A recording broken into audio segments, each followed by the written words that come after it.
Hello Bitstocks family, Nicola here, Head of Marketing at Bitstocks. So before we get cracking on the podcast, I just wanted to use this opportunity to give you a quick update on the company and our Bitcoin financial ecosystem, Gravity.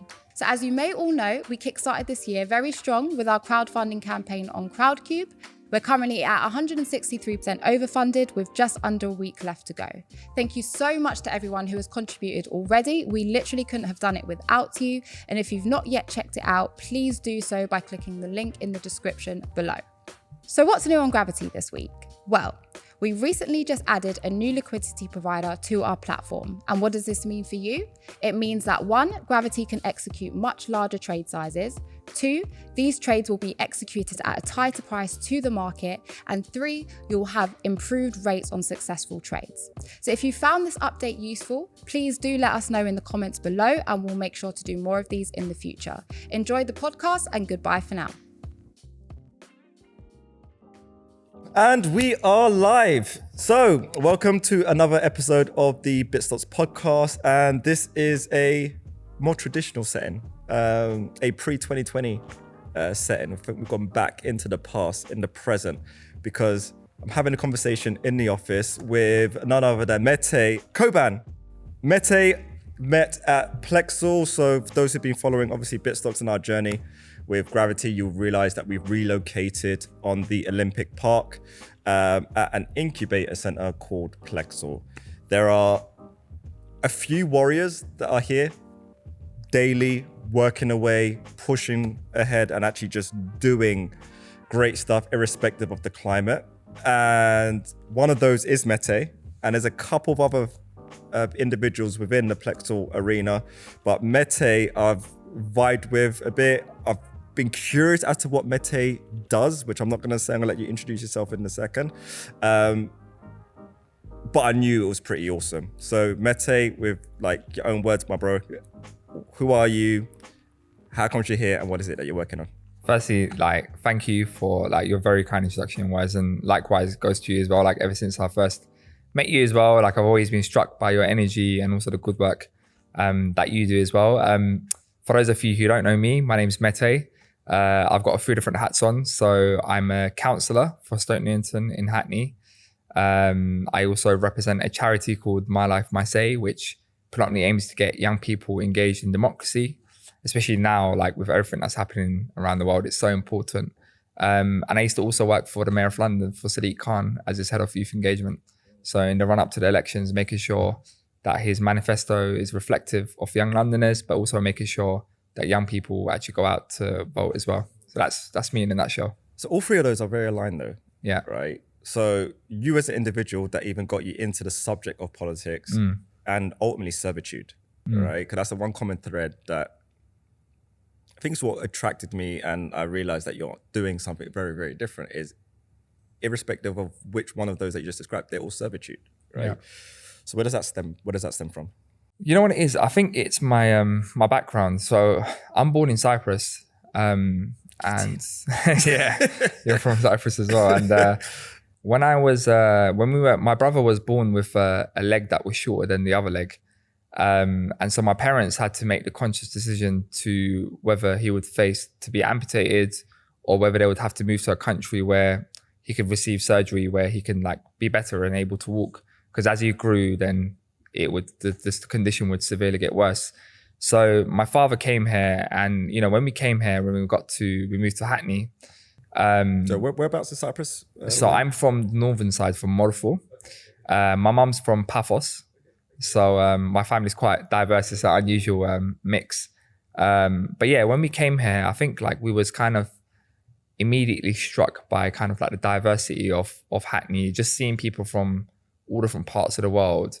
So in a way, we felt like we were at home, because it felt like, okay, this isn't, there's people from all around the world, and there's people from Cyprus as well. But then in a way as well, I think we were struck by all the societal problems that existed. So when you look at places like Hackney, you had the highest rate of crime in the country, one of the highest rates of poverty, the worst schools. I think it was actually ranked as the worst place to live at one point in 2006.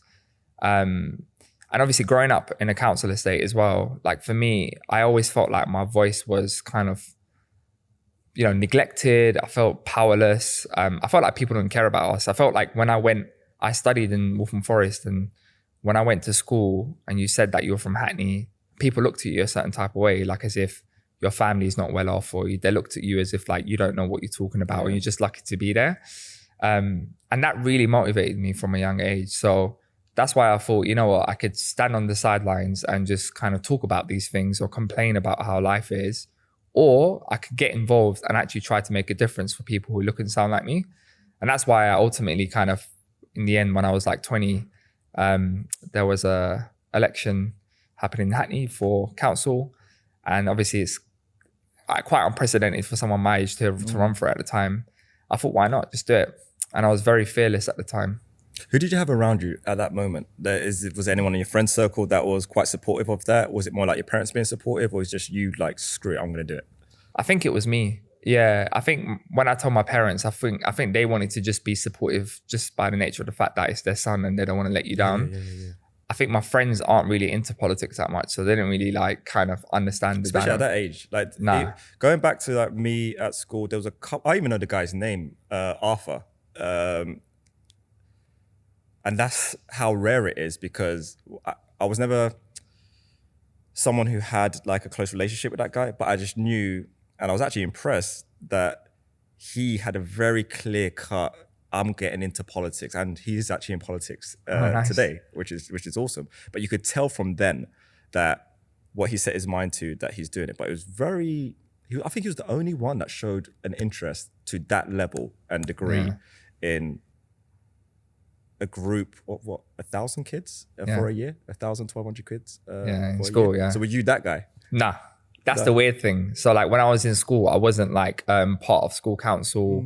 I wasn't involved in any of the stuff. Like, so it was just, I was involved in my community and wanting to like volunteer in my like local mosque or like local organizations and stuff. But it was never like kind of formal politics. It was only until one of my teachers told me to join this party, like the Labour Party at the time.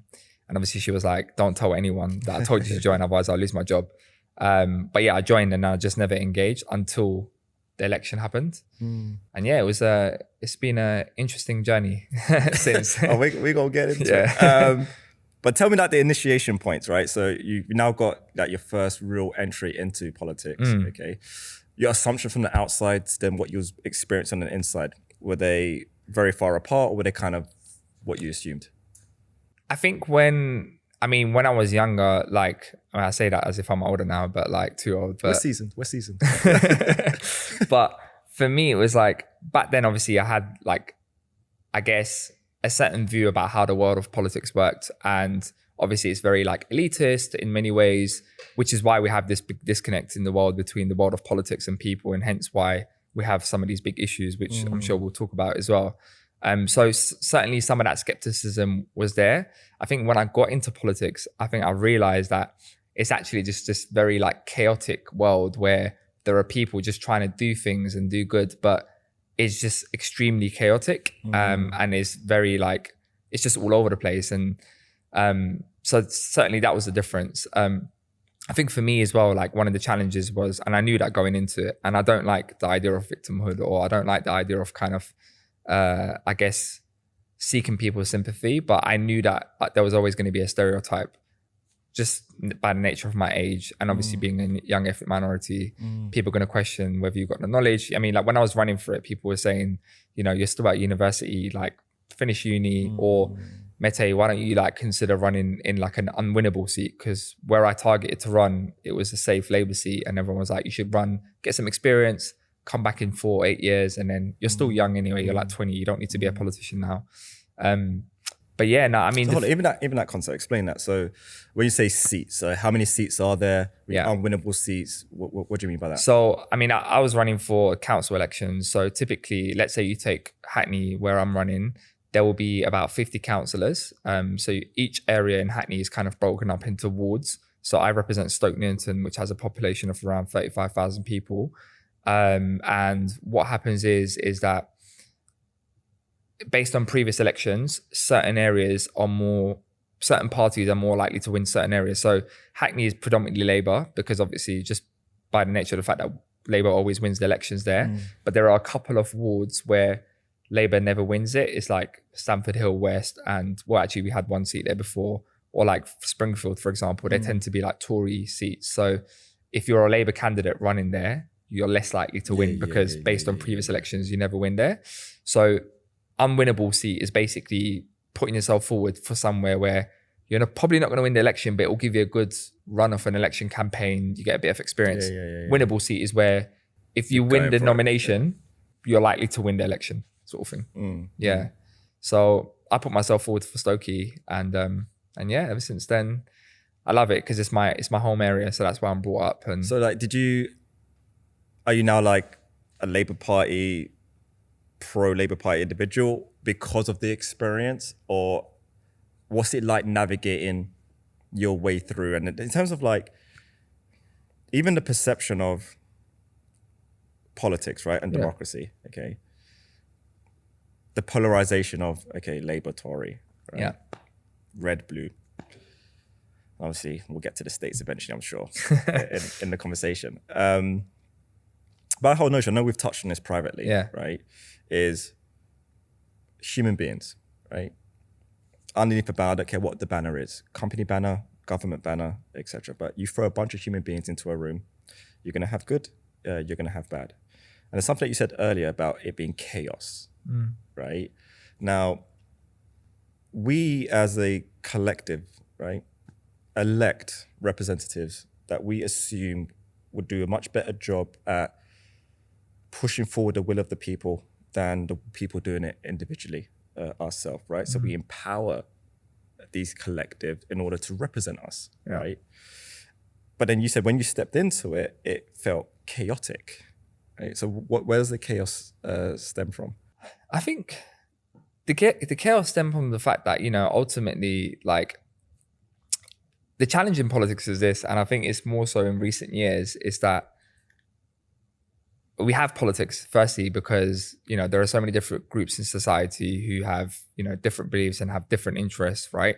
And they all want the best for themselves. So the reason why we elect politicians is almost like to kind of find middle ground. And in politics, you have to learn to compromise. Like, you're not always going to get your way. And that's okay. Because again, like as a councillor, for example, I don't seek to represent my personal view.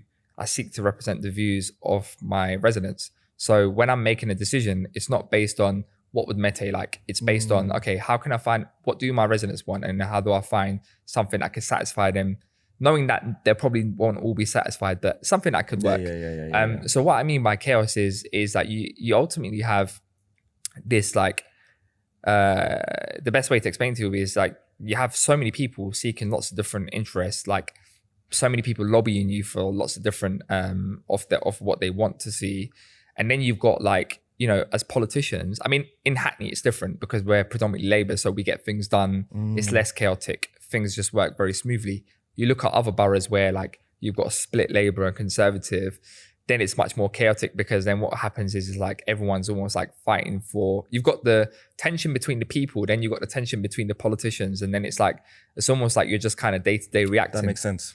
That makes sense because it's like, okay, so let's say we take Hackney as an example, right? You know that as difficult as your job is, the dexterity comes from the will of the individuals, right? And then you've got to find a middle ground to cover as much of that as possible. And even that's a challenge naturally, right? In fact, ask any parent more than one child. They deal with that challenge, right? What do you want to watch? My son will say this, and my daughter will say the complete opposite, right? There's like daddy's choosing, right? That's harder than politics. But then you're saying, okay, well, if you then have, say, a town or a city that's split, right? You still got those forces happening, but then you've got the political influences on top of that, where I guess it's harder to take yourself out of the equation, right? Yeah. Right? Because you've got some career path or something else that you're looking at in opposition to your opposition, right? And you also got to look after the people that you represent. That is difficult. I don't think many people like take it from that stance and actually look at the real human issues that you'll face at scale. Because like an example, being a parent at home, it's a similar thing, but now this is at crazy level or scale. So is it Sadiq Khan Yeah. So working up towards working with Sadiq Khan, how did that all come to be? So I've known Sadiq since I've been doing this work with youth engagement for a long time, and through that I kind of met him because he supported our work. So when he put himself forward to be the mayor of to be the candidate to be the mayor of London, because he has to win the nomination within the Labour Party, for me it was like a no-brainer to kind of support his campaign, because I just felt like I know him, I know what he stands for, the values he stands for. I also know the message that it will send out to, I'm not necessarily saying that, just because you look like a certain way, it means that you represent everyone from that community, because obviously there's class, there's lived experience, all of that. But I also know the message that it would send out to so many young sort of people like me who would be looking at someone like that and thinking, oh wow, like this person's become the mayor of London. So I just thought, yeah, like this guy's running, like I've got to support him and make this happen. And thankfully, we were part of a journey that helped see the first ever ethnic minority mayor of London, Pakistani mayor of London, first ever Muslim mayor of London, which is at a time where Brexit was happening. So it was in 2016. So there was rise of xenophobia, rise of racism and hate crime, not just in the UK but across the world. So that was quite a big, I guess that was the big sort of the light moment for me. Yeah. Okay. I'll step away from politics a little bit. So My Life, My Say? Yeah. Tell me a little bit about that. So My Life, My Say exists predominantly to engage young people in politics and in democracy. And what we're trying to say is you don't have to be a politician to be interested about politics or to be informed about your rights. Goes back to the conversation we've had before. At the end of the day, the reason why we have politicians and politics is because individually we all choose to give up our rights to live in a collective society, right? Which is known as the social contract theory. And it's important that you as a citizen is aware of your rights and are able to hold those people who are making those decisions on your behalf to account. So we basically exist to try to inform and educate young people about how democracy works at a local, national level, because let's be honest, we're not educated about it in schools. So the problem you have is, and I always say this to people when people say, oh, do young people care about politics? Of course they care about whether they've got a decent roof over their shoulders or a job that pays them basic respect and dignity. That is politics. Politics is everything. The problem is whether they see traditional forms of politics as a vehicle to address the issues that they care about. And partly the reason why they don't is, one, because we're not educated. Two, is because politics isn't representative of society. So in the sense that, again, look at the percentage of women in politics, very, very low comparison to the population size, number of ethnic minorities, etc. And then also the other thing as well is politicians haven't helped themselves, in the sense that, years and years of promising and not delivering, naturally people don't trust them to be that source of change. So what we exist to do is really try to show young people that, look, there are some big issues around the world right now. And let's be honest, our generation is very unlucky because we experienced the financial crisis of 2010, all of these big things that have been happening, COVID right now. And it's so important that you're informed about it. So we do, as I say, a number of, we have something called Democracy Cafe, where we have a partnership with, I'll give a little plug for Starbucks. And basically the idea is to reinvigorate the 17th century concept of talking politics over coffee. Right now during COVID, what we're doing is doing what we call quarantine question time. So it's a bit like this conversation, but it's bringing together the world of politicians and kind of people who can appeal to young people. So people oh, you had something that you promoted recently, yesterday, right? Yeah. So we had Munya Chihuahua, who's content king. He's hilarious, man. He's funny. He's so goddamn funny. Yeah, really funny. And then so we had him, who's obviously got million followers across all these different social platforms, and lots of young people who probably don't care about politics in that way will follow him. And then you've got someone like Keir Starmer, who's probably the second most powerful politician, who's going to, if he becomes prime minister, is going to affect policy. So, and it's a really good conversation because it's kind of, you're opening Keir Starmer up to an audience of people who typically wouldn't engage. And he has also the opportunity to listen to their views as well. And then vice versa, it's great for Munya as well, because Munya is able to represent the views of young people to someone in a position of power. Yeah, so which all we're about is basically trying to make politics more accessible and trying to kind of like, I guess, remove the political P from it. And it's a non-partisan organization, so we don't have any affiliation to any political party or any political leaning. So what do you say is the aspect that's putting a blemish on the records of politicians, right? So if you had carte blanche, right? Because politics is important. So I'm not gonna be one of those people who can sit here and say politics is not important and we shouldn't have government bodies, we shouldn't have ways that we collectively agree is the right way to navigate our society, right? Yeah. But historically and evidently, we haven't really got it that great, right? And I think we're definitely in a period right now where the question about our reality, how we're set up, overreach in government power, lack of transparency, right? There's a lot, I say we're at all-time high in distrust, right? Whether it's justified or not, I could definitely say that we have an elevated level of distrust. What do you reckon's got us to this point where you do need to try these different mechanisms to engage the younger population? Because this has been going on for a long period of time, right? What do you reckon is the contributing factors? I think there's lots. You know what I mean? You've alluded to it. Like, unfortunately, there's been a lot of politicians who promise things in the run up to the elections, don't deliver on it, but not only not deliver on it, they don't communicate why they can't deliver it. It's absolutely fine, right? If you say, I don't know, like you make a promise about, I don't know, you're going to make, let's think of it local level. Let's say you're going to, I don't know, like make travel free in London for everyone for a year. That's my plan. And then you come into power and then you realize actually the situation is not that easy because, you know, there are so many factors that you weren't aware of, whether it's the finances, whether it's the compromises that I spoke about with other trade-offs with other politicians. Now, there's two ways to handle it. One is you either just ignore it and pretend you never said it, which is what's been happening.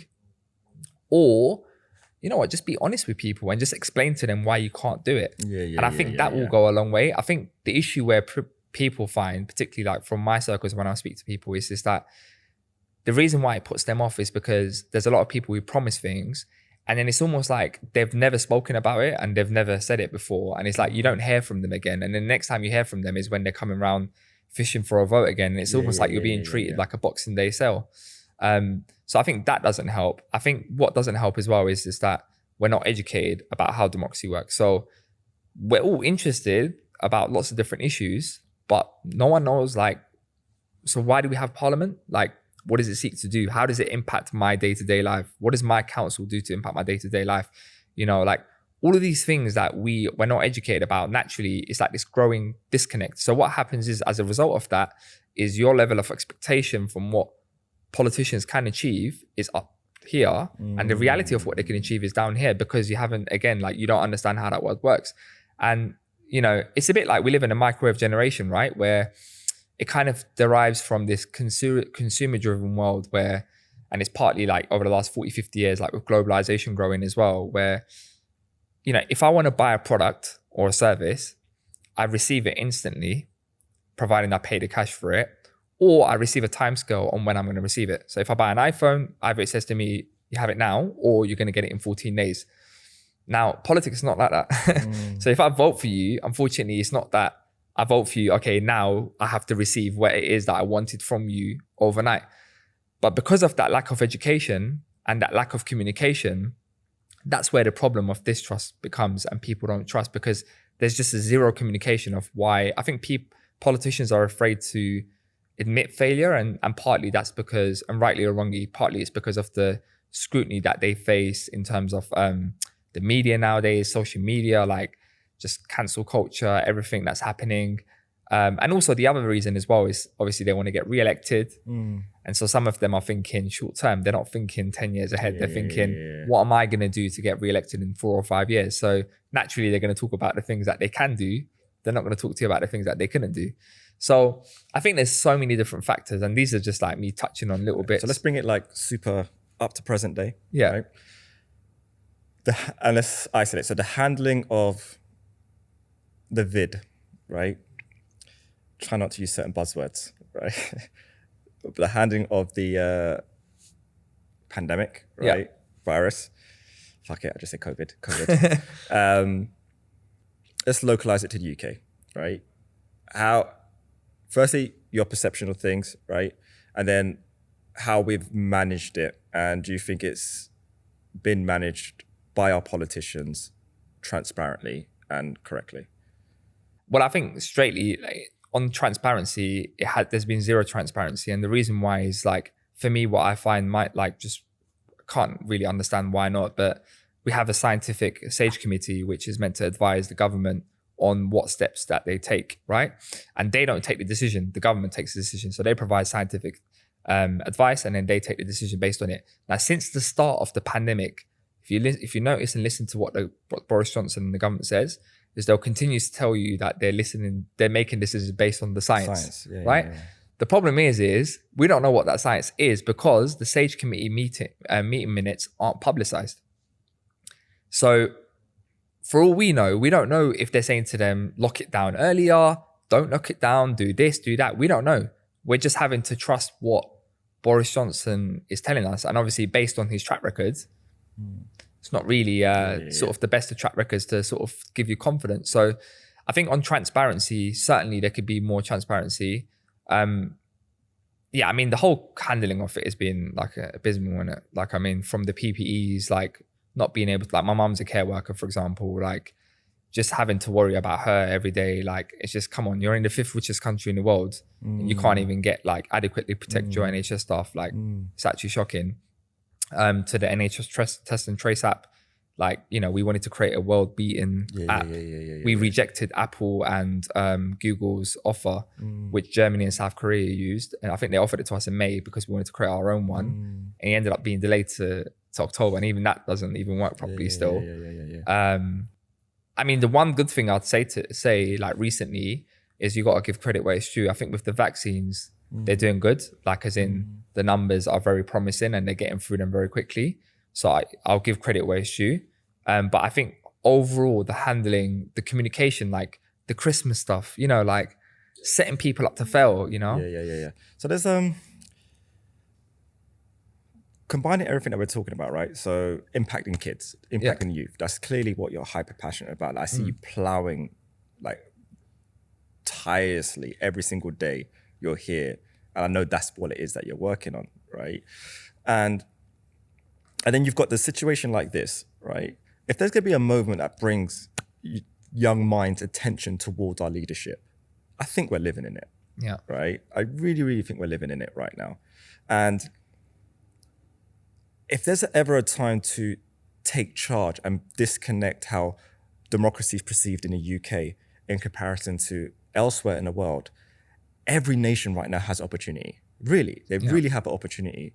It's either you're going to lead by really being there and being as transparent as possible, even if it's ugly. Yeah. Be transparent, right, as possible, because let's say they are coming out with the right statistics, right? They are actually coming out with the scientific results. And it is even worse than what the media is trying to say it is. Let's just say the science says it's actually worse, right? Articulating that to the population, they could have a choice to do that, right? And then we could respond to that based on actually seeing sight of the scientific data that, oh crap, we're in a worse scenario than what we thought was in, right? And maybe we'll be even more willing to assist and to conform to some of the restrictions that are being imposed because we've got sight, right? And not only do I not want my loved ones to be damaged by this, right? I don't want anyone's loved ones to be damaged by this. So if I got genuine data, right, I say this on camera, I'll be a lot more agreeing with what is being rolled out, right? However, because we have the scenario that you've just articulated, right, we don't have the transparency. They're quoting things that we can't see that is actually being quoted. And then you leap to the next thing, which I wouldn't rush to give credit for too quickly, which is vaccination. In fact, the only thing you can kind of give credit for is how quickly that they've manifested what they've manifested. Yeah. But because of what I'm about to say, that in itself now becomes a double-edged sword, because what's in it? How did you go about doing this? Can I see the trials? And again, if there's not super transparency behind the solution, then I'm thinking this is potentially extortion, right? I'm thinking that this is problem, reaction, solution. Okay, you introduce a problem, we see how we react, and now you're offering me a solution. Right? Yeah. Now, Mete, I can't validate that. Yeah. Right? I'll say my opinion is that's more than likely or not what's happening, right? But even that, even if I feel like it's coming from years and years worth of pattern recognition and tracking how big government moves and what's been going on in the world, I'll say, yeah, more than likely or not, there's something very underhanded going on here. But it's still, at this present moment in time, an assumption and an opinion, right? But that could be eradicated with more transparency, right? And then say forward into, say, Sadiq Khan, right? And his position as the mayor of London and what London has endured throughout this pandemic and the lockdowns and then the mental health issues that come along with these lockdowns. I'm looking at all this stuff like, the virus is the least of our problems, right? It's the overreach that I'm seeing as being a bigger problem, right? And us with very little information are succumbing to this oversight from the government where we're not given the right data points and businesses are dying as a result. I know that's one thing that you feel very passionate because we spoke about it, right? Yeah. How are these things not pulling against one another? How is there not even a uprising within government? I see a few politicians going into Houses of Parliament getting really triggered, really triggered. And I'm glad there are people there who are seemingly trying to piece things together and say, look, there's stuff here that ain't making sense and calling it out. And so it's definitely not a case of everyone's bad. I know that's not the case. But I think this is a very polarizing time. I think things are starting to show the cracks. Yeah, I mean, look, I understand like the skepticism, and I understand like I speak to this about like my friends, like as I say, like most of my friends aren't into politics, and because like you say, because of that transparency, like lack of transparency, obviously naturally what happens is then, you know, people start to, you know, why should they trust something that they don't have full information for? And I get it, you know, like I'm not saying that like, you know, I mean, government buildings are getting stormed right now. I know that's in the US, and we'll head over to there in a bit, right? I mean, it depends which bit we wanted to. I want to sort of get into first, but I think in terms of the vaccines and all of that, I think, you know, ultimately, like, I would put my faith into the kind of like the science community. I think what would help is obviously, like you said, if there was like some sort of like forum or fora where you can sort of almost like have these people almost like just answer people's questions, or just because that doesn't exist, you know, like it's almost like hidden behind politicians. Now, maybe they're giving those information, but then the politicians aren't communicating that. So then therefore that's where the lack of communication happens. So as I said, I think for me, the problem is here is the communication aspect. Now, the problem is you need to do that in a way which obviously kind of, you know, allows society to kind of run and doesn't sort of like create that, I guess, like that chaos and people to be worried and scared. And I think we're just very unfortunate that during a very big crisis, we just happen to have a very, if I may say, like very shit prime minister who's like out of his depth, doesn't know what he's talking about. So a guy that can't wake up and comb his hair. Well, he was looking to coast. Like, you know, he became the prime minister because he wanted the title, not because he wanted to do the job. When you look at the fact that like in February, he took 5 holidays in February alone before lockdown. I mean, that's like, come on. Like, you missed 5 Cobra meetings, which is designed kind of sounds like someone who knows that you ain't gonna be able to travel as freely. Yeah, exactly. You rack them up. Yeah, but Matt Hancock though, right? Yeah. To be honest with you, of the two, I have more beef with Matt Hancock, right? Yeah. I accept Boris for Boris, and by all means, that's not a good opinion. Yeah. At least I could take some humor from Boris. Just the thought of him rugby tackling that kid just brings a smile to my face every single time. And yeah, you can never speak on foreign land in high regards about your prime minister as a Brit, like with Boris in office, right? It just becomes an immediate joke kind of conversation, which cool, whatever. But Matt Hancock, and I don't know if you've seen the recent thing with Piers Morgan. Oh, right? There's so many. Like, that's which one the do you beef, think? bro, right? Yeah. he's asking questions that you just can't slip out of. Like, cannot slip out of at all. And because for whatever reason, he cannot answer these questions, to your everyday individual who isn't involved in politics, right? Well, I don't trust a goddamn word that will ever come out your mouth, right? And this is the problem, because now he's standing in front of the nation, God knows how many times a week, right? Telling us about, this is the biggest news since like World War II. It tells us what's going on in our society, right? Yeah. This is like our variant of that, okay? And I've got this guy addressing me, and I've just seen Piers Morgan actually, like, to be fair, Piers Morgan's an arsehole, right?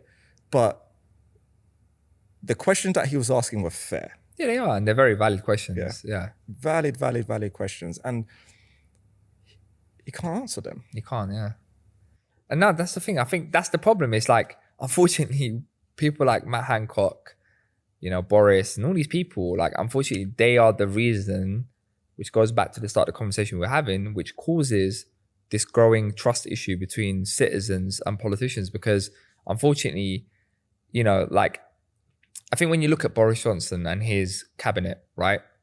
So like Matt Hancock, Boris Johnson, all of these people like Oliver Dowding and all these others, like who are ministers, for example, they all come from political spin backgrounds. So they all used to work previously for other ministers or other prime ministers when they were younger, they were advisors. So their job was always to kind of spin, you know, like always, it's always like they're plotting. And it's like, this issue, I get it on everything else, but on COVID specifically, this isn't the issue to speculate or to like spread rumors. So I don't know if you notice, whenever we're going to have a lockdown, you almost like see like a tweet rumored from like a journalist like 3 or 4 days before, right? Now that doesn't happen. That happens because one of the ministers or something is telling them to put it out there. And it's like, this isn't the time to do that, because when you're doing that, as you say, that causes people to lose jobs. It causes businesses to go under. It causes like people to have serious mental health issues. Like, there are so many problems. So I think they are exactly the reason why this disconnect exists. They're and for me to sit here as even as a politician or someone who advocates for people to get into politics, it's like, I could say, like, you know, I can't expect people to look at people like Matt Hancock and then on the back of that conversation, like to have any trust in politicians. But in that same time, bro, like, genuinely, it's important that people are in politics. Of course, yeah. Right, hyper. Because they exist because we're not involved in politics. That's the problem. Yeah. So when you leave the space open for them, then what happens is you get people like that come through, and then they run society, right? So, you know, like, again, why did the Tories win elections? When you look at the turnout, it's actually very low. But the higher, and they want the turnout to remain low, right? That's why, for example, they want to bring compulsory IDs for voting. So now when you go to vote, you have to take your like a passport or driver license with you in certain parts of England, whereas that never used to be a thing. But they want that because they want to discourage people from going out to vote, because they know that the more people vote, it puts them out of like in a position where they could lose. So ultimately, like I always say, it's like, you know, like, do you want to be at the table to make a difference, or we can all just sit on the side and, you know, and sometimes, you know what it is as well, I think we had this conversation before, like, you get really good politicians, right? For example, like, their heart is in the right place. They want to stand Donald up. Trump. Huh? Donald Trump. Not Donald Trump, no. And they want to say good thing, like they want to like stand up for the values they believe in. But if they know that people aren't behind them to defend them when they're taking that start, it's almost like you're going to leave them by themselves to just take all the heat and flag. So it's our responsibility as citizens to make sure that when we do have good politicians and good-hearted politicians in there, or one of us go in there to do it, that we're behind that person. So that person knows that they're not going to go in there and they're going to be left alone. They know that they've got our support and confidence, and we can back them all the way. So let's talk solutions then. Yeah. Right? You're young blood. I'm glad that you're involved in politics and you're of minority, right? And you're from the island, right? How do we inject some energy into the process? I mean, what do you think needs to start happening to start addressing these issues right at the core? Not let's have a go at the human beings and like make them good, right? How do we implement things that by its very design and nature enforces good behavior? Yeah, so I think, I mean, there's a lot of things that you could do. So firstly, I think, we need to update our democracy. So we need to start thinking a bit out the box and like stop trying to redo old norms and think that it's always going to be the way. So for example, like when we talk about digital democracy, like making, for example, like voting available online, like it's crazy to think that we live in a world where we live in a very globalized world before, I mean, obviously COVID, where people travel on a day-to-day basis for their business, but then you still have to go back to your local polling station to vote. Or, like when you vote, for example, we vote on Thursdays, which is a working day. So unless you've got time to do it. Bro, it makes no sense. I can do £1 million transfer on my iPhone. Exactly. I can transfer my logbook on my web browser. Like you can do everything online. Exactly. Bar vote. Exactly. So like just that itself, it will engage so many more people in the process. I think what we need to do is we need to start, I don't think quotas are the answer in the long term, but I think in the short term, introducing quotas to increase participation in politics from certain communities. So like ethnic minority communities, more women, for example, in the short term, whilst you end up kind of almost like getting enough in the system and then allowing that room to grow. I think that's important. So it's like, again, like if you look at Parliament and in the Labour Party, one of the things that we done was in 97, we introduced a quota to say that 1/3 of representatives have to be women. Now, in the long term, that can cause like complacency because you think, oh yeah, I've got 1/3 and then it's fine, I'm doing my bit. But I think as a step forward, it was really positive because it brought in a lot of women into politics. And I think we need to start doing that because I think ultimately we need people like us in there so that they could be young Mikes and young Metes looking at us and thinking, like I can engage with, I can go and talk to them at my local coffee shop and just ask them for help or just get that information, or just the way you're able to communicate your podcast and your company on social media, like you're accessible, right? A lot of politicians aren't accessible in that way. And it's like the same with me as well. So how do you kind of create that new environment? I think we need to change the way we potentially kind of like consult people on issues. So like we typically have these consultations, which are like listed on government websites or council websites, where it's like a survey, which basically no one fills out other than people who just tend to do it all the time. And they always get their way because they've filled it out. So how do we... You say a cyclist, right? Yeah. Well, not just cyclists, but there are people who obviously are more engaged and they're from a certain demographic, which tend to be more educated and know how these things work. So how do we, for example, like create more, like a bit like the democracy cafes, like not necessarily go for the number, but say, okay, do you know what? I want to engage with people around X issue. But so what I'm going to do is I'm going to bring together 30 people, which I'm going to source from like certain group communities and like listen to what they say, like thinking out the box about how we do it and how we engage.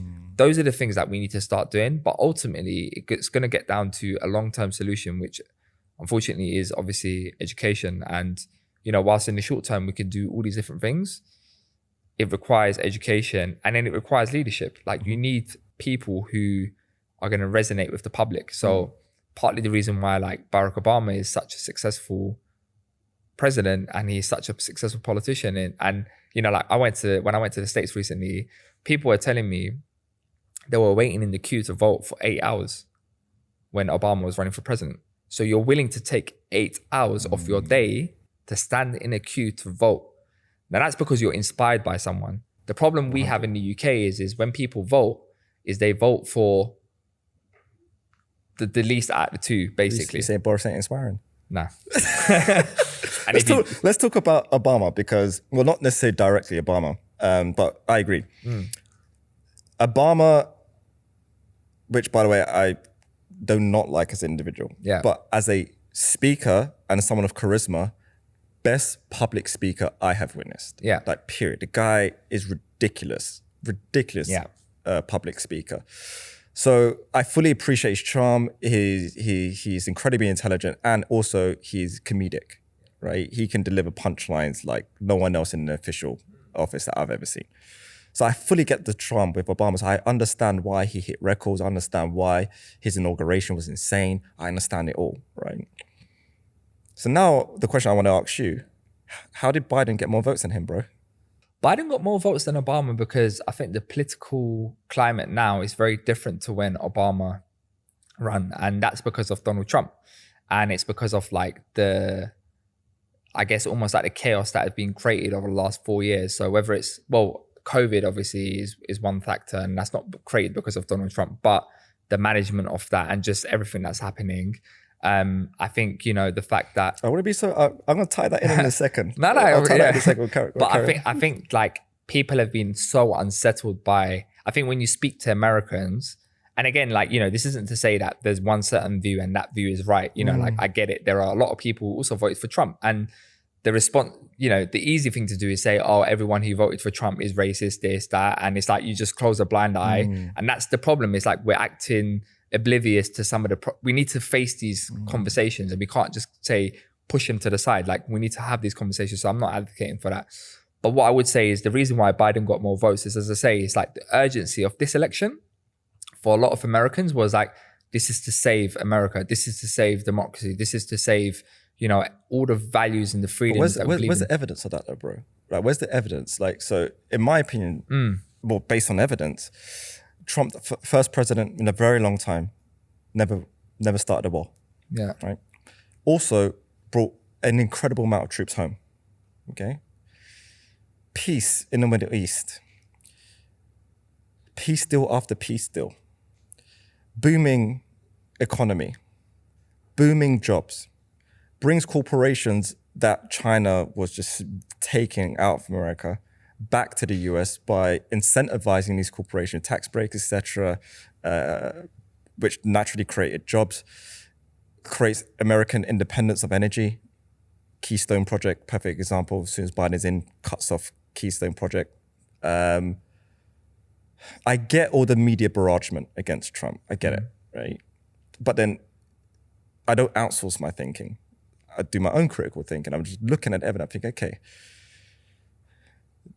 the evidence that I can see as to what Trump's done in his presidency coordinates with why 80 million people got out and voted for him, right? It doesn't mean that Biden can't get more. 300 plus million people in America, right? But I can understand how his actions has led to the following in which it has, right? Americans are incredibly patriotic, right? So just his marketing was bang on, right? With MAGA, etc., right? But then it's, if Biden got more votes than Trump, I could kind of justify and rationalize, okay, the whole world, because of the media collusion, has got so anti-Trump that they've managed to pull it off, right? But then I compare it to, funny, it's more revealing when I compare Biden and Obama results. I would say, Biden got more votes than Obama. That's where it really starts to fall away, considering the guy did not come out of his basement. He's got as much charisma as a moldy orange, right? He's bumbling every single 2 minutes, right? Doesn't seem to be able to like string a sentence without having a faux pas, okay? And I've never seen him do a talk to any crowd of any degree of size. Yeah. Now, I'm gonna run you through a theory, and you can tell me if you think it's crazy or not. So, when Trump took office, obviously the opposing sides were Russia collusion, yada, yada, yada, yada. And that went on for ages. What I found interesting is right from the beginning, pre-first term for Trump, and clearly during his term, he was very China focused, right? And that's what really stemmed the whole Make America Great Again, American independence, and wanting America to like reclaim its sovereignty and stop allowing China to have such a disproportionate trade deal with Americans. And he addressed that straight away. As soon as he got into office, he started addressing that. And I knew that would be dangerous, right? But he started to address it. And I'm watching the kind of conflict between basically US, Trump, and China progress. And he then imposed sanctions. That same year, a few months later, the COVID situation breaks out in Wuhan, right? Western media starts to cover it, right? And it looks like crazy. It looks super, super, super crazy. You think like anyone would be fearful of what it was that they were seeing at the time. And then it finds its way around the rest of the world. Wuhan claims 5,000 deaths. China claims 5,000 deaths. They rock and roll again. Whole rest of the world goes into lockdown. And I'm watching the whole thing thinking, all right, this whole election fraud stuff that's being discussed, they're very clearly bitter about Hillary not taking office. Every paper, every major publication had their shit ready to say Hillary's now our new president, yada, yada, yada, right? And there was a big fear around voter integrity. Right? So I was like, they're going to go for mail-in voting, right? It was clear that mail-in voting was going to be a thing. This is before the lockdown. This is before the pandemic. Like I was having these conversations. I was like, mail-in voting is going to be a thing, right? And this will be a plethora of fraud if we go down that route. A plethora of fraud if we go down that route. And then we have the perfect scenario and condition in order to have mail-in voting, right, with this global pandemic. The way that I see it, and this is what I'm saying, you can say it's crazy, you can say I'm reaching, that the conflict between the movement that Trump was making against the Chinese has manifested this global pandemic that we have today. And that it was actually strategically utilized in order to influence the US elections. Right? I said this beginning of last year. I was like, this is all going to be about the elections. It's all about the freaking elections, right? And then we have a scenario that presents itself that wild claims of voter frauds. But do you think that's what Trump wants you to believe? Possibly. Yeah. But the more important thing is I can't validate that myself. No one can. So if cases are being brought forward, why is a court in a land not hearing it? They could have heard it and said, Trump, you're full of it, mate. Like, we validated everything, like Biden's a legitimate president. That's pretty much where it gets to, right? So it's like, why was that not heard in any court in the land? But I think it was. The thing is, it was heard, but it never had no legs to stand on. And I give you a few examples, right? So obviously, like, Trump was arguing to say, we were winning during the day, and then overnight, like as they started to count the mail-in ballots, we lost. So clearly, like, something happened. But you can see the charts. But I work in investment markets. That happened in a chart, boy. But the thing is here is this. So there's in America, obviously, we know that there are most states, I think 48 states, count their in-person ballots first, and then they count their mail-in ballots second. Now, the Democrats have traditionally pushed for mail-in ballots. Trump could have done the same thing. He could have encouraged his supporters to say, vote via mail. Instead, what his campaign strategy was, get to the polling station, don't vote by mail in case it gets lost. Make sure you vote. Now, if you look at Ohio, for example, right? Ohio is an interesting state because in Ohio, they count the mail-in ballots first, and then they count the in-person ballots second. So it's almost like the reverse of every other state. Now, in Ohio, if you take the claim of Trump, then Biden can say the same thing about Ohio, right? Because in Ohio, Biden was ahead by far at first when they were counting. And then by the evening in the thing, when they start counting the in-person ballots, it flipped and went to Trump. The thing with election fraud is it happens at a very, very, very, very, very small percentage. And I think the trouble for Trump is like, he didn't have any legitimate claim. Now, I get your point about hearing the case. That's fine to hear a case, but if you ain't got a case to bring, and if you do bring a case and the local courts are saying, like, you've got, and like, take Georgia. Like, Georgia is like, okay, let's ignore the Democrat states because, there's people could be skeptical about, well, how much, like in Philly, for example, people might say, well, it's Democrat run and etc. But take Georgia. The senators were Republican, the governor's Republican, the Secretary of State is Republican. And it's like, it's got to the point where the Secretary of Georgia is saying to him, like, Mr. President, like, I mean, I don't know if you heard the phone call after. I heard the phone call. Yeah. I heard the phone call. Where he's saying to him, like, all we need to find is this many more votes to the Secretary. And it's like, or like in Arizona, like you're calling, it was funny because in Philly, you're saying, or in Pennsylvania, you're saying, stop counting the votes. But in Arizona, where you're behind, you're saying count all the votes. So it's like the problem for Trump is It's the inconsistency of his argument. So you can't argue one thing in one state and in the other state where it's kind of not working out for you, you're saying there's a problem. I remember that call. And at the time I was thinking, this is such a hit job, right? Yeah. But I remember that call and it didn't sound great. It really did sound like, oh, yo, bro, just give me a couple, man, just to get me over, man, just get me over. So I get it. It didn't sound great at all. But it's the overwhelming amount of evidence, and it's very easy to bring up, well, if Twitter and all the rest didn't delete them, of the printed ballots, right? These things are printed, pre-filled Biden by the tons, right? And then they're taking there's videos of like these trucks, removal trucks, taking these fucking ballots out, right?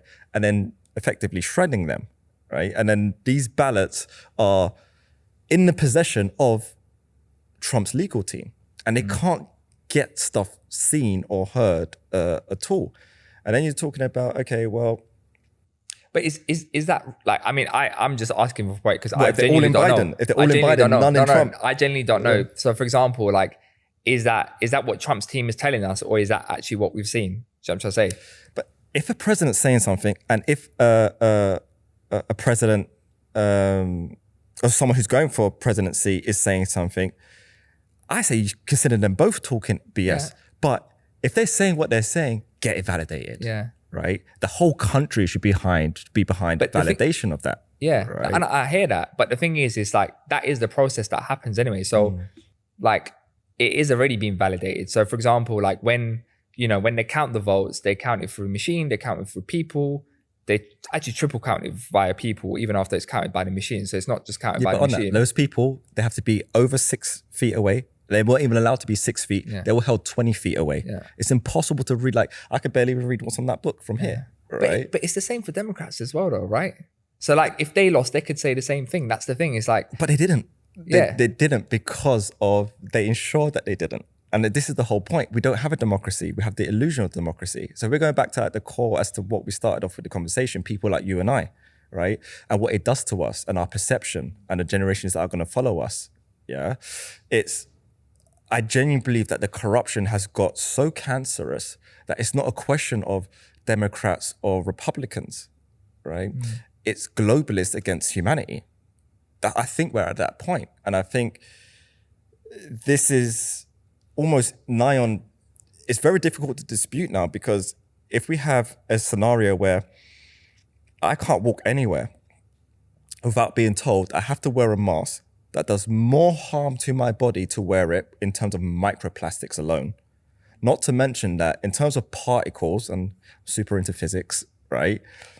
You've got a gaping freaking hole, okay? And corona is just literally like shooting straight through it. None of these masks are designed to do what they're trying to tell us to do.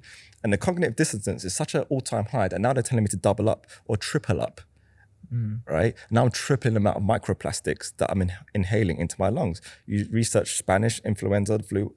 What the real big issue was, it was the covering and the self-infection rate of putting on masks. So just on that one thing alone, I'm looking at the scenario, I'm thinking, okay, what is this really actually all about? On top of lockdowns, on top of families going under, and in the midst of all of that, you've got conflict between the West with the US, okay, and the China situation, which I've been watching with a very concerned eye for quite some years, knowing eventually this seems like it's gonna come to a head. And then we say, okay, well, how do we inspire the younger generation to have confidence in what's happening? Now, my stance is, whether you're on the Trump side or whether you're on the Biden side, you should have absolute faith in our law and order, and our adjudication process, right? Politicians, men, when in positions of power, tend to abuse power, right? So technology needs to provide those check-in points, right? But even technology, even like Bitcoin, okay? Bitcoin will resolve most of the issues that we discussed today, apart from this one I'm talking about right now, which is all Bitcoin would do is say, this happened, like Mete committed fraud right here and then. Michael committed fraud on this day at this time, right?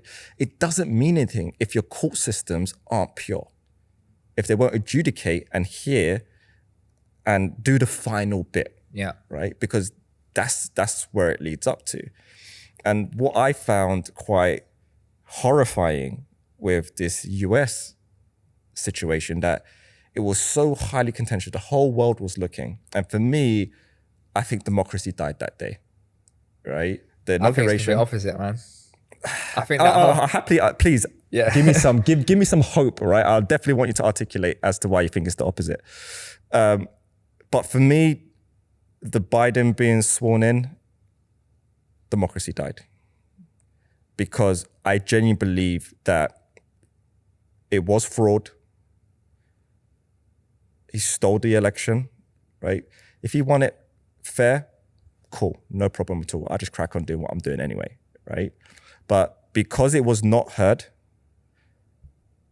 I feel democracy died. On top of the social media censorship, which prevented all the news about the Biden family coming forward. Like news that people really understood and saw the photos and the imagery as to what the Biden family is up to. No one would subscribe to who they are. And then they'll think, oh, you are capable of fraud. Cheating ain't nothing to you compared to what you're doing over here, right? So I think that's basically where we are. We're at a point where I think we have fallen under communist control with China influence. I'm not gonna give China the complete rap on this because I see it as a globalist ring. I think China is spearheading the face of a globalist ring. So I'm not saying it's a China thing, just China per se. But I think we're at the cusp of people viewing democracy really as like the final nail in the coffin and the facade's over. That's how I feel it is. So please give me hope as to how that's not the case with Biden coming into office. Look, what I would say is firstly this, right? Like, I'm not the sort of person, and this is why like I'll always be here, like to sort of talk to people who think different to me or have different views. I'm not the sort of person who kind of like closes the door. I get why people feel the way they do. And I think the lack of transparency in politics, I think everything that's happening around the world with COVID-19, the impact it has on people's mental health, the impact it has on all of us, it kind of almost like creates a sense of when you're not getting the information you need and you kind of draw a picture of bringing things together, like I get it. I get why people feel skeptic about things. I think on the issue of Biden and Trump, I think for me, it's clear as daylight that it was like there was nothing wrong with the election. The election is held as it was before. So for example, if it was a fraudulent election this time, then I could say to Trump, then why didn't you say nothing in 2016? Because there's literally no difference. You could vote in mail ballots and it just conveniently happened that, you know, this time you lost and you just wanted to kind of make an excuse. And I got rebuttal to that, but carry on. Yeah, and it's like, you know, and this is it. And the thing is, it's like, and I don't mean this in any disrespectful way to you. No, you're not, bro. You're talking your piece. I feel this is part of the Trump campaign, which is about, you know, how do they use all of these external things to kind of fit their narrative about, like, for example, whether it's China. And by no means I'm not an advocate of, I mean, I've got a lot of problems with the Chinese government and the Chinese regime, which obviously is you know, dictatorial and, you know, against everything that we believe in. But what I would say is, it's like, on the issue of fraud is this, the way I see it is this: if you come with a claim, you got to bring the evidence for the claim. If you haven't got the evidence for the claim, then it's almost like we can't just stop life to kind of just because we want to satisfy. Of course. And you know, look, when you look at FBI, the FBI director came out and said, like, there was no fraud. All of the local like courts didn't hear it through. So it's like, and again, like the Supreme Court is in charge by the Republicans. Right, so let me say this to you then.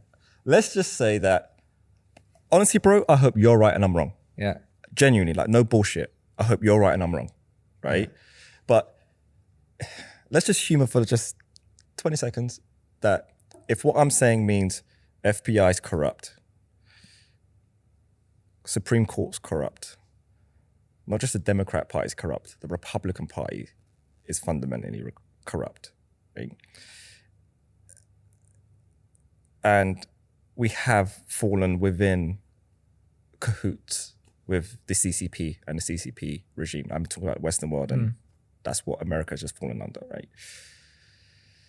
How would you respond if you came to that acknowledgement and you think, do you know what? Crap, it was stolen. It was a fraudulent election, and these people are the child abusers that they get depicted to be. And that's in relation to the Biden side and the Biden family. If that is the ugly truth and the reality, right, we still need to get through that, right? I do think our generation and the generations that follow are going to be the most important components of getting through that. That's why I think like tech is the biggest thing. It's that purifying thing. But in terms of like just mentally being able to deal with that, what does the world look like? How do you even communicate that type of message? Look, I think, as I said, look, I get it. I get why people feel skeptical about everything that's happening. Like we're living through very shit times. You know what I'm saying? Like we're living through times where a lot of people don't trust their politicians, and you know, I get why people feel like I had, you know, like even before I got into politics, I had views where, you know, again, as I say, I was very skeptical about the world of politics, and that's the way. And it's because of the experiences you go through, and unfortunately, you're not getting the information that you're looking for. I think for me, as I say to you, I don't believe by a long, like, for me, there's no, like, I mean, the way I say it's not about whether I believe it or who believes it. At the end of the day, it's like, these are factual stuff, right? Like, so if you've got a claim, you bring factual stuff to it. I don't see any that there was no evidence to suggest that that election was any different to previous elections, other than the fact that it happened during a time where there's a pandemic. What I would say is, for me, I think that election has given me a sense of hope, because I think, you know, for all of America's faults, I think we need a strong and united America, which for the last 4 years have spent their time kind of turning inwards. And, you know, this whole America First agenda, which obviously has almost, like, what it's done is it's almost allowed the room for countries like China to grow in global dominance, and for other countries like Russia too. So for me, it's like, you know, for all of America's faults, I would much rather live in a world where, you know, America's values, and we're governed by America, because they, you know, again, like the freedoms and values that we believe in, the things that we take for granted, like the fact that we're able to like, you know, like I came here, I'm from a Muslim family, and it's just, I feel free, you know? Now there's a question mark about how you're made to feel, or whether you feel free, or is it actually free? That's a whole different conversation. But I mean, I don't want to take the risk of living in like a country like China, for example, where you see what's happening to sort of like Uyghur Muslims, where they're literally genocide happening. So what I would say is like, I'm not here to say to you, Mike, you know, I think you're crazy for thinking this or that. I disagree with you about the election, and that's fine. I think that there's nothing wrong with us. That's why I wanted you on, bro. But this is the problem in politics is, right? It's just that, you know, like, for example, if you have a different view to me, it's almost like, oh, Mike, you're this, or Mete, you're that, or, you know, there's nothing wrong with us saying, do you know what, like, I don't agree with your view, that's fine. And I'm telling you my view, you're telling me your view. But what I would say is this, I get why people feel the way they do. I'm not one of those people who sort of like think, oh my God, you're crazy for things. I get it. Like, we're living through a shit time. Not just now, like for a long time, we've been living through a very difficult time. The world of politics is seen as very elitist. Rightly or wrongly, that's the reality of it. I was in Tunisia, right? A couple of years ago. I'll give you a quick story. Sorry, and I'm going off topic here. But in Tunisia, when they had the revolution, the Arab Spring time, you had like a huge wave of young people who basically revolted against the regime at the time. And basically, after the revolution, these people's hopes and expectations, they thought the world was going to change overnight. Bearing in mind that they've been living through a certain system for a long time, right? And basically, like, what happened there was nothing really much changed. All that changed was that the person on the top, the name and the person itself changed, but the system was pretty much it. Like, when you look at poverty was still getting worse. Education, people weren't getting educated, like jobs, unemployment was getting worse. So like, people's experiences were getting worse in many ways, right? And they were completely disillusioned from politics. So I understand if they turned around and said to you, do you know what, like, Mete, like, I don't care about this stuff because I've tried it before. I've gone to the extreme. I've revolted and nothing changed. I get it.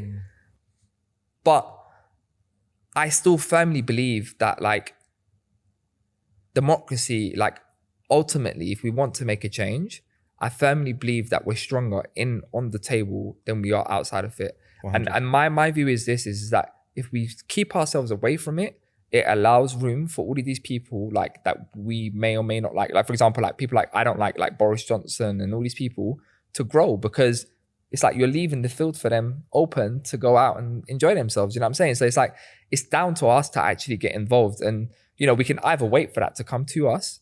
I mean, Obama has a really good like analogy he gives about, I know you love Obama, so I'll give you that example, but he gives this example about democracy. He talks about democracy and he says, when I first joined gym, he goes, I told my, you know, like my instructor that, you know, like he goes, I thought I was going to come out and look like The Rock after 1 month. And it's like, you're never going to look like The Rock after 1 month, right? Let's just be real. But it's a process. And this is how life is. I think I've learned this on a personal level as well. It's like, unfortunately, we live in a time where people expect to see things instantly. And I call it the Netflix generation. Yeah, we need to take people on a journey with us. So how do we kind of like create a culture and a system where people can, we need to just like tone it down a little bit and just understand that process comes little by little. And for me, why Obama is the greatest politician like of this generation is because he understood like coalition building. So even when you listen to what he talks about with defund the police, for example, like you may have seen, he recently came out and said, I don't agree with these snappy slogans like abolish the police and defund the police, because what you do is when you say that is you lose people who you can talk to actually make change happen. Now, what I might do is say, yeah, abolish the police, or I might come out with a snappy slogan. And what he's trying to say is it's like, your support base will love you, great, but are you actually solving the problem? Probably not. Now, is he saying that he doesn't want the issue to be addressed? No, he's saying to you that he wants the issue to be addressed, but it's also recognizing that overnight, you're not going to end this issue and you're not going to fix it overnight. But what you can do is you can build a coalition with different people. And Obama, like his track record in that, like, I mean, I've read his book recently, and when you see how he worked around, you know, the sort of the economic revival package after he became the president, and all these other issues, one of the things that he was Biden was in charge of that, wasn't he? Of the economic package. Well, obviously he's vice president, in it. But if you look at like even his Secretary of Defense is like, Obama he didn't have to, because he had control of the Senate and the House when he first became the president. By far, his Secretary of Defense is one of them who I actually know very well, Secretary Chuck Hagel. They were all Republicans. So he was a very different president. Like he chose people in his administration that wasn't necessarily just Democrats. And he understood that in order to kind of make that change. Mandela's another example, right? When he first came out of prison, his whole supporter base was like looking at him thinking, right, let's go out. This is our time. We've got, you know, the momentum's behind us, the world's behind us. And he was like, no, like, we're going to do this a different way. You know what I mean? And a lot of people disagreed with him for that. And that's why Obama's unfortunately one of those people where he gets heat from both sides, because the one side hates him because they just fundamentally disagree with him. And then there's one side who feel let down by him because they feel like he was meant to be that difference and the person who's from their side. And it's like, they're thinking, why is he not like doing more? And it's like, but he's just that understands that. And this is going back to the conversation I was having to you, is when you're in the world of politics, you understand there's a way of doing things, and it may not necessarily kind of keep your supporter base happy, but I'm trying it for you. And it's, you know, I can come and say nice things. I could be like AOC, right? Who just, you know, just tweets about shit all the time. Yeah, and it's like, that's the new generation of politicians, right? They just tweet and it's like, oh it's toxicity. It's basically who's got the biggest mouth. But the question is, what are you doing to make change? Yeah. Do you want to see progress, or are you just happy to say things and just like, and that's the problem. So I think, you know, like the problem that we have now is there's a lot of skepticism about politics. I'm not even going to sit here. I'm not going to I'm not here to like say anything about anyone. I get why people feel skeptic. My brother, like when I talk to my brother, like he doesn't, like even elections, he doesn't trust elections. I get it. Like, you know what I mean? I got friends, like, that's why I've always made it a point to say that I want to make sure that irrespective of how far I go in politics, I will always keep my friends outside of the world of politics, because I want to make sure that I don't ever lose touch. And I understand where they're coming from. But what I would say is, being on the other side as well, is it's not how you think it is. And I get why you think it's that way, but how do we kind of like, Oh, 100, bro. That's Yeah. That's why I wanted you on the podcast. And that's why I find you interesting, right? It's very evident just from my Instagram account. We've got opposing views, right? But you're young, you do represent and believe in what it is that you're representing. That's the people, that's a younger generation that I fully 1 billion % resonate with. I know that's coming from a good, pure place as well. And you're in the arena. I can have my opinions. I'm not in the arena, right? So having the ability to just sit down and have a conversation with someone and acknowledgement that you have an opposing views to see if we can get to the middle and find something of common ground is important, right? And one thing that would really make the whole process easier at the global level and a global scale is going to be a question of technology. And I think that is our domain. That is our generation's domain. That is the generation that's going to follow domain. It's not, don't just bring your voice, bring the tech that your brain is manifesting to, because we're in this very interesting data-driven world where we can take sovereignty and ownership over data. And I don't want to sound like one of those guys that wants to introduce Bitcoin as the magic pill to the world with every scenario, because I think we spent 2 years wasting our fucking time doing a lot of bullshit in this space. But when it comes to, voter fraud, election integrity, the distribution of funds and wealth for a public body or public service, politicians' salaries, right? These things, anything in servitude of the masses, anything in the umbrella of being a public body or a government body should be transparent. There is no excuse, Mete. Now, like we've had Bitcoin 12 years, bro. Yeah. There's no excuse. Cool, there's a lack of education, but I don't think that's been an excuse, at least for like 4 or 5 years. We are now at a point where I think it's choice. I think any political party that integrates these tools of transparency will have the younger generations. Absolutely, yeah. Right? I really do. I really think it's a case of you combine tech with young minds who are very well grained into where they come from and the community in which they represent. And then we will have trust and faith that if you do have a great 4 years, it's not just going to be a great 4 years, because if you leave, the technology stays. Yeah. And will ensure that another person who does come in, even if he is of a more malevolent polarity, right? Well, we're going to see you, bro, right? And then we do what we do, which is we vote. Yeah, exactly. And then you're on your way, and then we'll bring in the next person. And then that next person knows that there's this transparent system that if you do your effery, right, you've left a treasure map, X marks the spot to your effery. So we have that now, and I think politicians now, and please champion this, right? If it's, next time Sadiq Khan's here, I'll tell him myself, right? We have tools that can make your life easier if that's what you want, right? Yeah. If you want people off your back, if you do advocate transparency, implement a technology that enables it. And then you ain't got to worry about defending your name every single 2 seconds and people calling you for bullshit, when half the time you might not actually be talking bullshit. You might actually be genuinely speaking the truth, but you have no way of verifying that you've been speaking. Then you have all these other people around you keep letting you down and make you look like an idiot, because someone like Sadiq Khan, he has to stand as the symbol.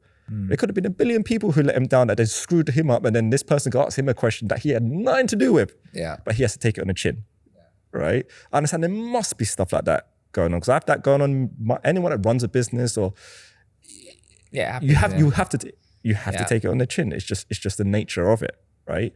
But I do 1 billion % say this is no longer a time of excuses, because we have actually genuinely all the solutions there to be implemented. I think just like right now, the banking system, same as our political system, both of them can benefit from this transparent technology that's been around for like 12 years. Both of them have not implemented it. And I think it's now getting to the point where I've got to ask and question, why you're not implementing it? Yeah. Because it is now becoming a choice. And you can see the world is screaming out for transparency. You guys are choosing not to implement transparency. Yeah.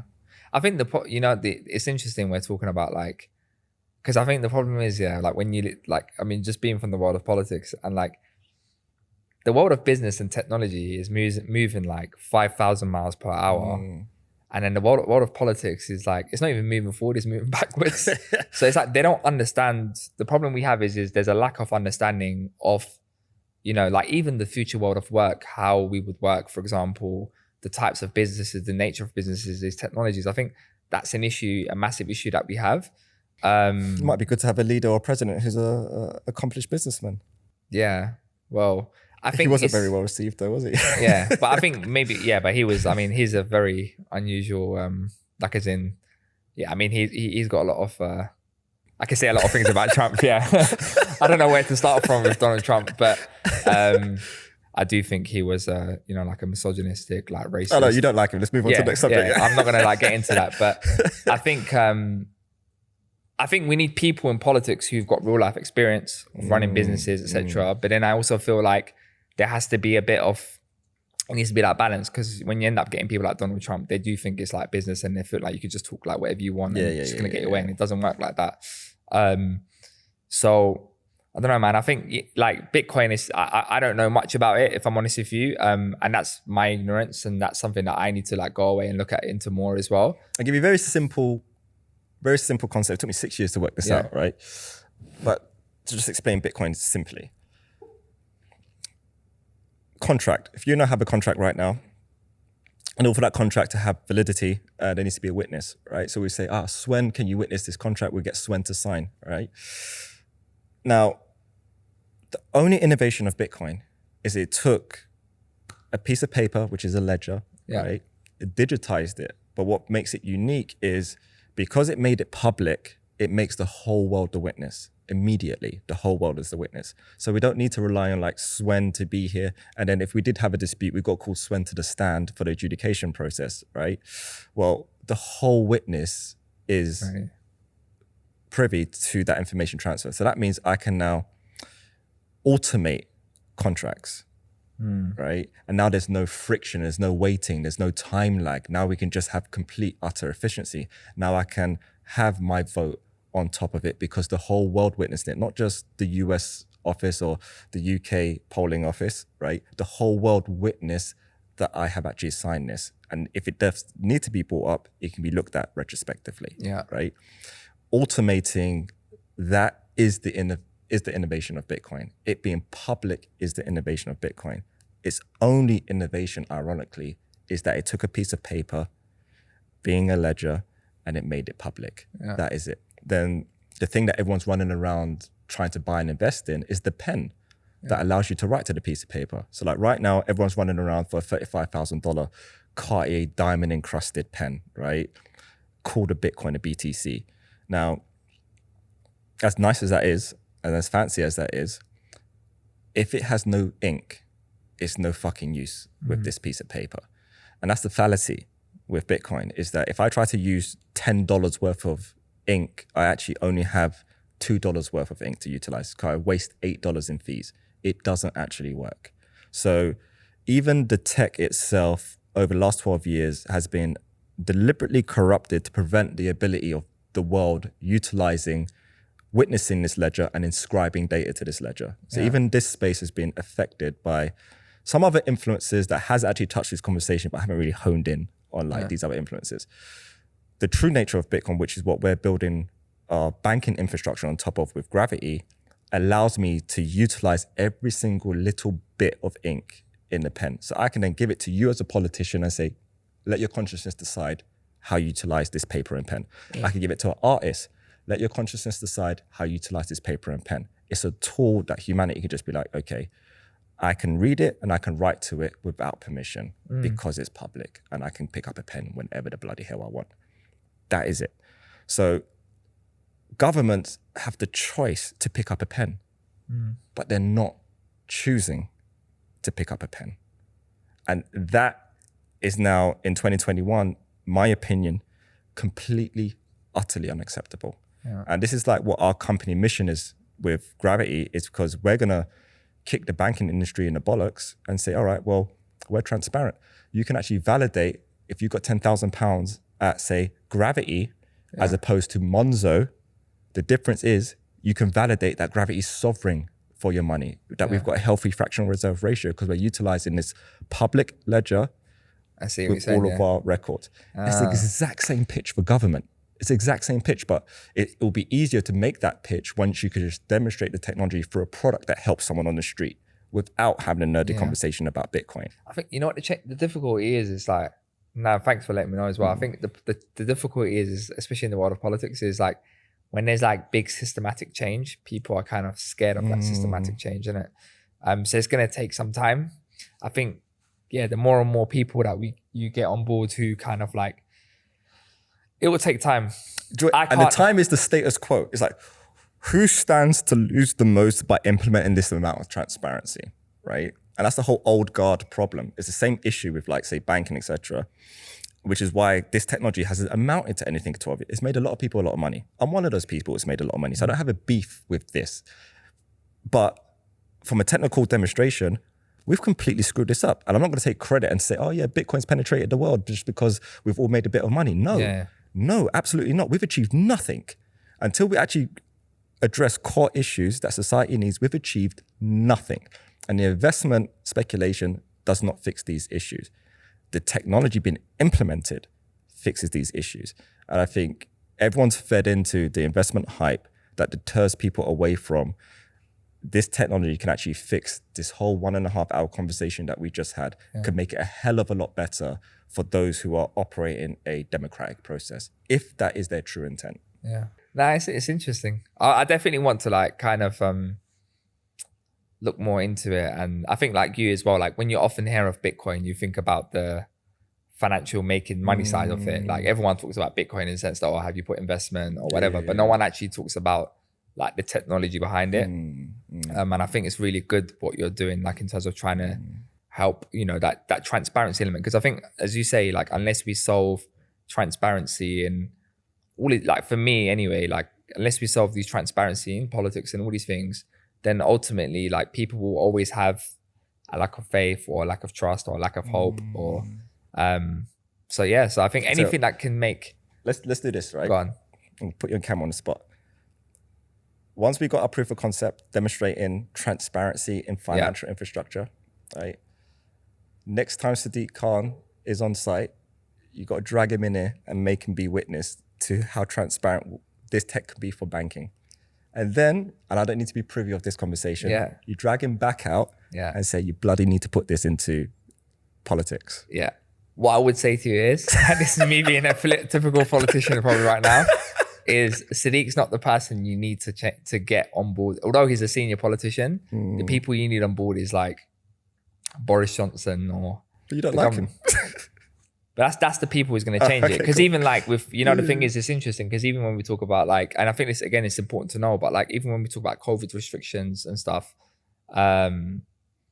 like it's not, the mayors have no power. They're just like they're not even mouthpieces. They're just like, okay, cool, this is going to happen. Implement your city, and then they just have to kind of liaise with everyone, just make sure things are like happening correctly. And if they've got some wiggle room, they will do it. But they don't decide who decides that is the parliament, and who runs the parliament is the government, and who runs the government is the prime minister. So that's get Boris down here then. Yeah, I mean, I don't know how he won't like me.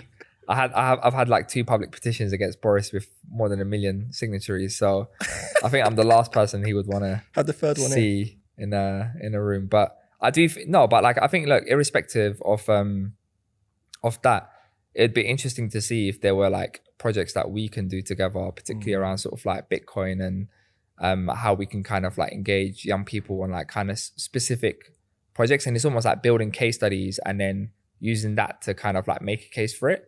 Because I do think that there is more and more, like there are a lot of people in the politics space who are kind of, like I've got a friend, for example, like who's been doing a lot of work around how to digitize democracy and how to think, and that transparency element. And I think those are the people that you want to kind of like... 100. I think it'll blow up. And our generations below us will be signing petitions like you wouldn't believe to implement that technology. Yeah. It's just a natural progression. Yeah. But Mete, my bro, appreciate you, man. And thank you for coming, knowing that we have very opposing views, but you're very well versed in dealing with people with opposing views. And also like, thank you for being you, bro, and actually having a foot in the door of the world of politics and actually trying to make a change and representing me. You're actually directly representing me. You're representing people of minority, of younger generation as well. Although you're younger than me, so I don't mean in that regards. And it actually, I think, humanizes the process. For me, myself personally, speaking with you since we've been here, humanizes the process that is quite easy to dehumanize when you're watching TV and you're speaking or speaking to friends about politicians, etc. So, bro, thank you for that. And yeah, man, we definitely do this again. Yeah, and thank you. I appreciate the kind words. And hopefully by 2024, I can make you a full sort of Biden supporter. Maybe that hat could have like Biden and Harris 2024. Okay, last thing on camera, right? I reckon my bet prediction by the end of this year, you will eat your words on Biden. I reckon possibly he's in prison. The thing is, possibly in prison. What I would say is this: like, I don't think I would have supported Biden if I lived in America 100%. I went to his rally in Detroit in March when he was running for the primaries up against Bernie, and I think he was the best choice for the Democrats in order to beat Trump. I think for me, the most important thing was beating Trump because I think he's a direct threat for democracy. And I think he not only is a direct threat for democracy. Let's not make this about trying to just Biden in his own regard. Yeah. Cool. Okay, going back to Biden. So what I'm trying to say is like, I'm not sitting here and saying to you that Biden's the most amazing politician. He's great, whatever. This is that. What I do think about Biden is that if you look at his career, you know, you could see like through his track record, he's always like put people first in democracy. And in many ways, even traditionally in the Democrat Party, they used to put him in the left of the Democrat Party because of his views. And I think he's a decent person. And I think he's the person who's going to get America back on track. And you can see that already. Like, God, I sound like a proper Biden candidate right now. But you know, bro, you're gonna need a hug by the end of this year, bro. That's like what I'm saying. The Paris climate, the climate agreement, you know, like to solve the climate crisis, you know, like already removing the Muslim ban, putting a halt on deportations for immigrants with ICE, for example. I know like there's been some problems around that last couple of days. You know, like the Racial Equity Act that he's bringing into to America.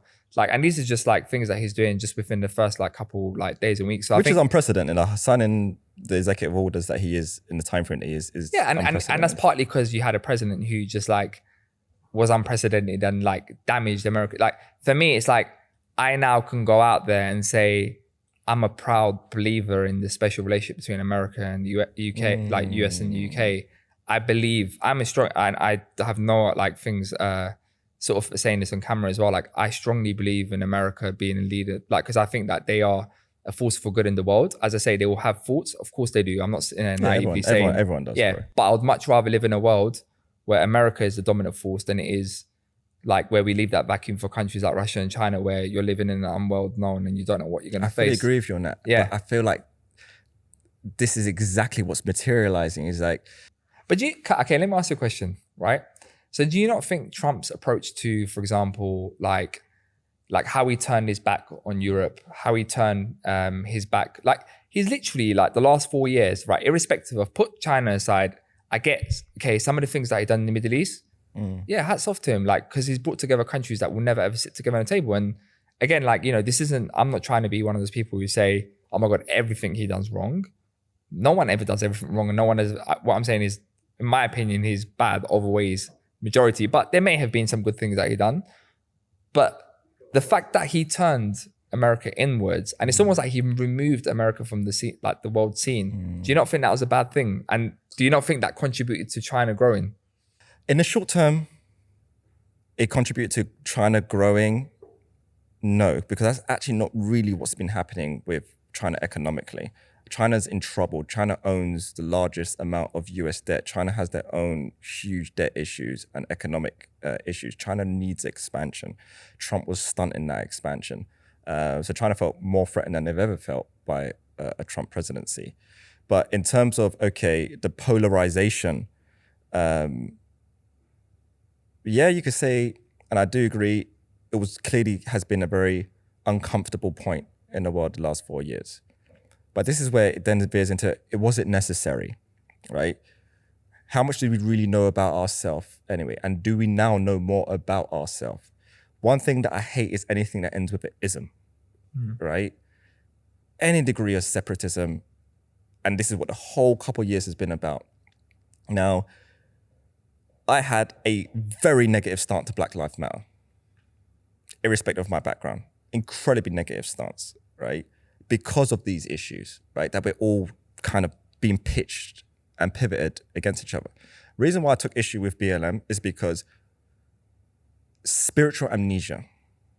And I think the Black culture is more subject to amnesia than other cultures because our history has been, for the most part, eradicated and erased from us, right? And it's been retold to us. And we have lost the true divinity of what Akibulan stands for, the motherland Africa truly stands for. And once we reconnect with that, no one could F with our energy. And that goes to anyone who really connects with who the hell that they are, right?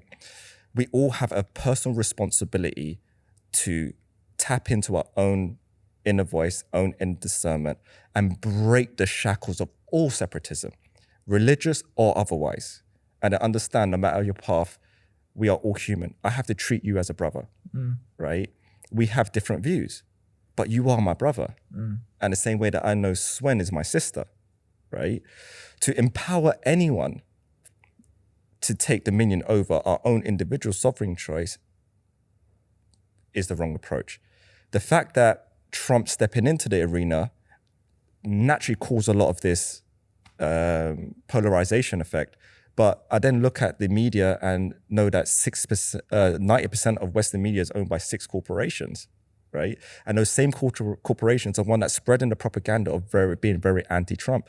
The ones who said that Portland, Chaz, was the summer of love, right? Until those same rioters are then knocking on the governor's houses. Then it's like, oh no, get these crazy people away from us, right? Again, these people shouldn't be getting manipulated the way it is that they're getting manipulated. But it doesn't mean, okay, let everyone be asleep and let's force them to be asleep. In fact, let's induce them and make them more asleep, because that's even worse, because then you never break out of it, right? So I think the transition that we're going through is ultimately no one's plan but the divine plan.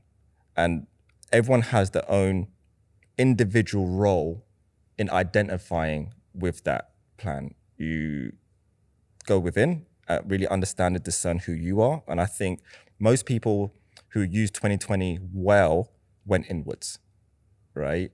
They started to do their shadow work. They started to do their light work, but also started to do their shadow work. That's how I understand, okay, what's truly important. I thought my work was everything in my life. Now it's been taken away. Now I realize it wasn't as important as I thought it was. Right? Spending more time with my family, my loved ones, etc.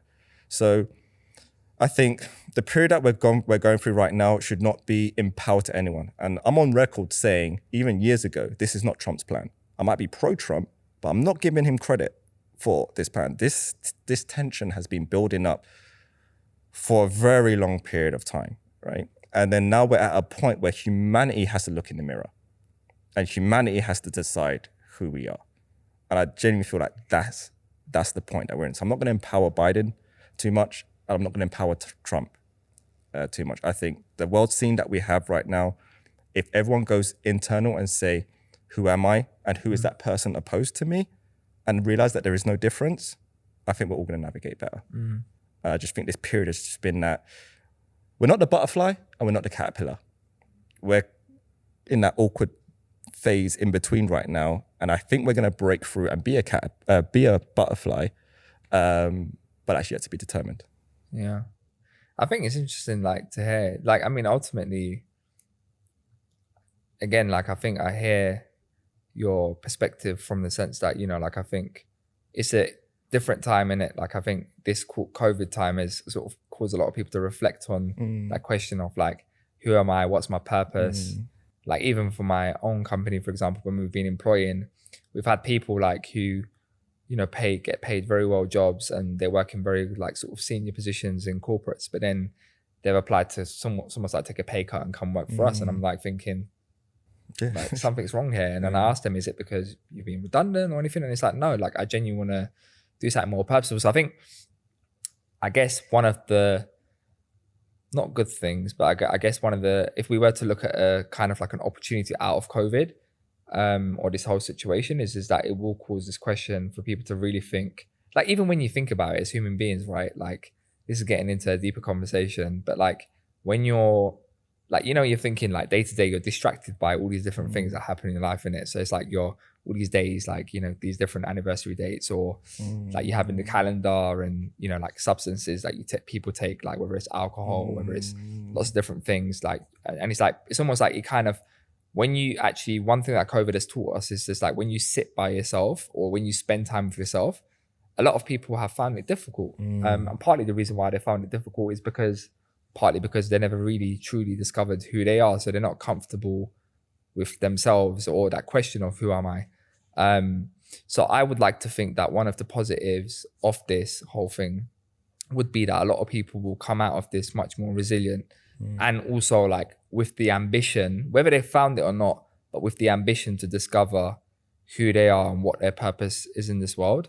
And then ultimately, I think, you know, we'll get to the point where we live in a much more better world. So I've always been optimistic. I know it's like a really, you know, I haven't had it that bad during COVID, and I'm not going to sit here and sort of give my first world problems about how I can't have a social life and all this, that, because I know people have had it much worse. But I hope that, you know, like we will come out of this period as like a time where, you know, we address some of like the biggest inequalities in society. People become better people.